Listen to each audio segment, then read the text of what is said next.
Shalom Bapak Ibu Saudara yang dikasihi Tuhan. Haleluya. Kita bersyukur kalau pada hari ini kita bisa memasuki bulan yang baru di tahun 2024 di bulan November.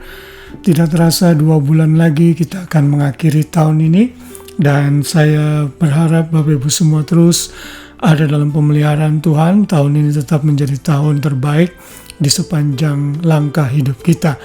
Haleluya. Dan pada bulan ini kita akan sama-sama belajar seri yang baru dalam renungan malam yang saya buat ini. Satu tema yang sangat praktikal di dalam kehidupan kita, yaitu sukacita Kristiani, yaitu bagaimana kita bisa menjaga sukacita kita di dalam Tuhan. Karena ini adalah salah satu ciri anak-anak Tuhan. Anak-anak Tuhan diperintahkan untuk selalu hidup dalam sukacita. Dan sukacita ini akan menentukan bagaimana kita bisa melihat persoalan dalam hidup ini. Dan kita akan belajar banyak hal di sepanjang bulan ini tentunya. Dan hari ini kita akan belajar dengan judul Sukacita Sejati Diberikan oleh Tuhan. Kita akan membaca di dalam Mazmur 4 ayat yang ke-8 yang berbunyi demikian. Engkau telah memberikan sukacita kepadaku lebih banyak daripada mereka ketika mereka kelimpahan gandum dan anggur. Kalau Bapak Ibu melihat judul dari pasal 4 ini adalah tulisan Daud. Ini adalah doa Daud pada malam hari sebelum ia beristirahat. Daud dengan tegas menyatakan bahwa Tuhanlah yang memberikan sukacita kepadanya lebih banyak daripada orang-orang yang kaya sekalipun yang memberikan kelimpahannya dari gandum dan anggurnya kepadanya. Daud ternyata sadar bahwa manusia sangat terbatas bisa memberikan sukacita dan kebahagiaan kepadanya. Hanya Tuhan yang sanggup memberikan kebahagiaan sejati di dalam hidup Daud. Dan kalau kita bisa membaca ayat selanjutnya, di sana dikatakan ayat 9, dengan tentram aku mau membaringkan diri lalu segera tidur, sebab hanya Engkaulah ya Tuhan yang membiarkan aku diam dengan aman. Haleluya, sukacita Tuhan membuat Daud bisa tidur dengan tentram. Apa yang dimaksud dengan sukacita? Oxford Dictionary mengatakan sukacita itu adalah a feeling of great pleasure and happiness. Satu perasaan yang menyenangkan dan bahagia yang berlimpah-limpah. Definisi yang lain yang menurut saya sangat baik sekali ditawarkan oleh Theology for the Rest of Us website. Di sana dikatakan joy adalah a feeling of good pleasure and happiness that is dependent on who Jesus is rather than on who we are or what is happening around us.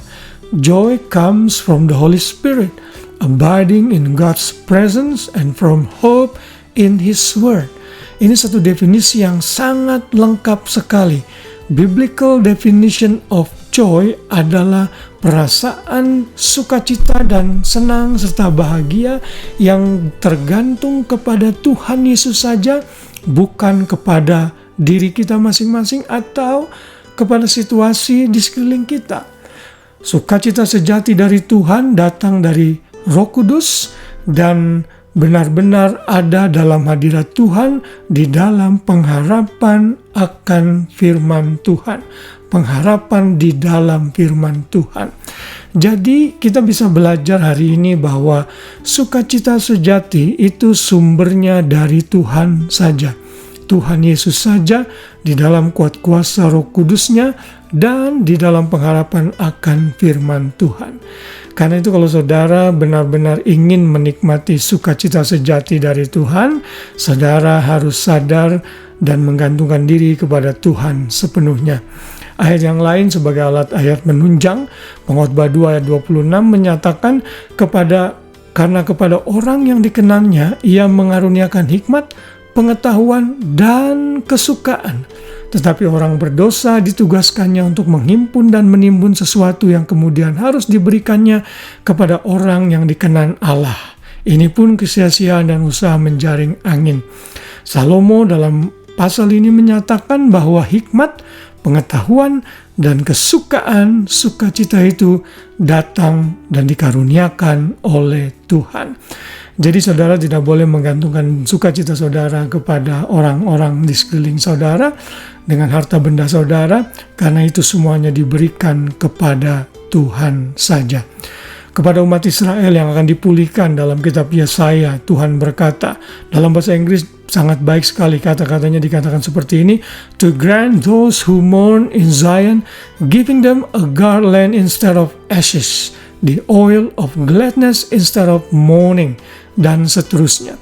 Di sini bangsa Israel dijanjikan mereka akan dipulihkan, mereka akan diminyaki dengan kesukaan daripada kedukacitaan. Saya berharap di sepanjang bulan ini kita bersama-sama menjaga level sukacita kita. Sadar sepenuhnya bahwa sukacita yang sejati, yang unconditional, yang tidak tergantung kepada keadaan itu hanya dari Tuhan saja. Mari kita belajar seperti Daud yang akan membaringkan tidur sebentar lagi, bahwa hanya sukacita Tuhan, mengetahui Tuhan yang memberikan sukacita akan membuat kita bisa membaringkan diri dengan tentram lalu segera tidur. Haleluya. Kiranya di sepanjang bulan ini renungan malam mengenai sukacita Kristiani ini akan memberkati kita, mengingatkan kita sehingga kita bisa tetap menjaga level sukacita kita di dalam Tuhan senantiasa. Karenanya Tuhanlah sumber sukacita kita. Selamat malam, selamat beristirahat. Biar kasih Tuhan menyertai kita semua. God bless you all. Shalom.